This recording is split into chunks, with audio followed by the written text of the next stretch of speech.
He left me at the altar, then asked for another chance.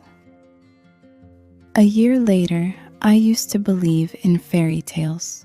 The white dress, the aisle, the man of your dreams, waiting with a tear in his eye. I got the dress, I got the aisle, but the man of my dreams never showed up. I met Ryan at a friend's birthday party. He was charming, charismatic, and had this way of making you feel like the only person in the room. We started dating, and within months, I was convinced I had found the one. He wasn't perfect.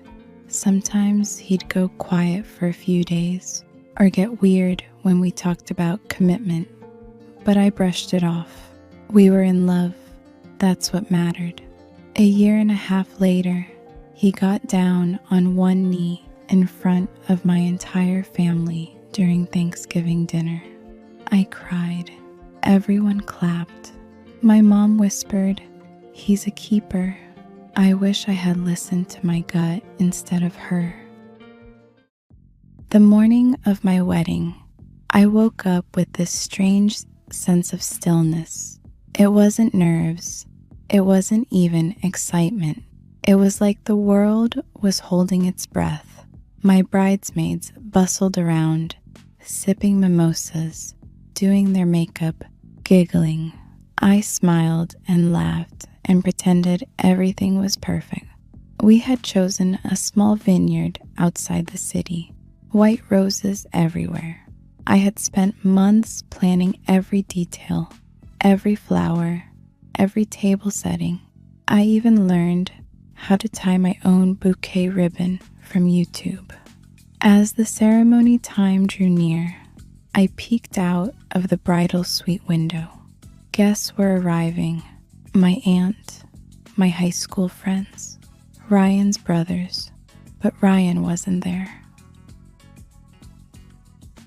I thought maybe there was traffic. Maybe he forgot something. Maybe he just needed a moment. 30 minutes passed. The wedding coordinator looked pale. My dad kept checking his watch. His mom was whispering frantically into her phone.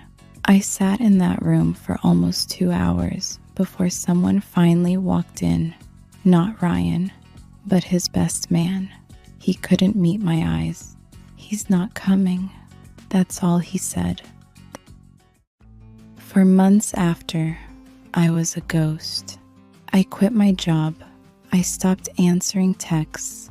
I moved back in with my parents. People whispered about me at the grocery store. I was the girl who got left at the altar. My therapist said I was experiencing trauma. I didn't disagree. I deleted Ryan's number, blocked him on everything. Or so I thought. One day, 6 months later, I got an email. Subject line, "I'm sorry." It was him. He said he had panicked, that he knew he didn't deserve me, that he wasn't whole when we met, and he thought walking away was protecting me, that not a day had gone by where he didn't regret it.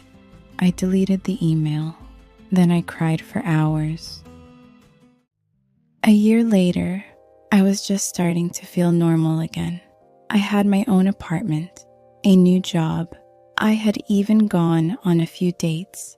Nothing serious, but enough to remind me that not all men vanish in tuxedos. Then Ryan showed up, literally.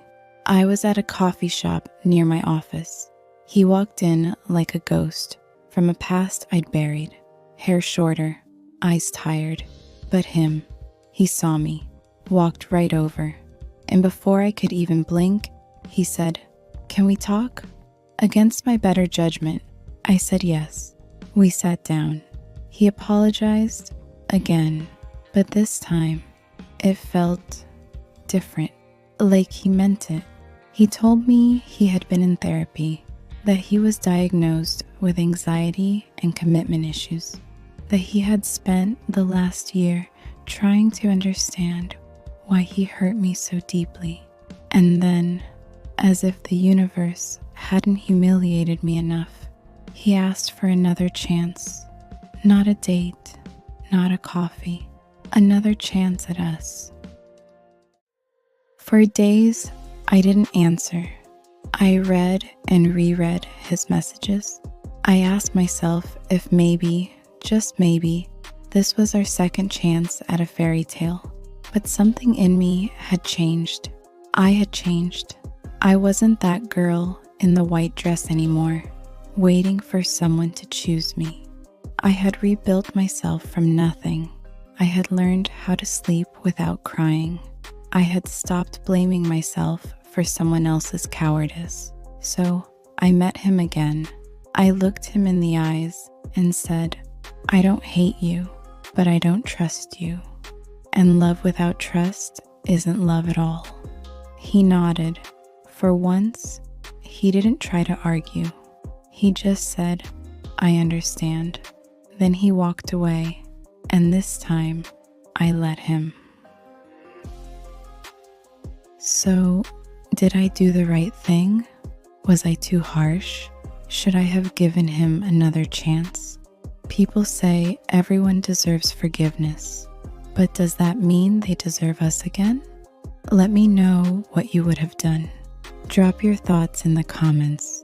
I'll be reading every single one.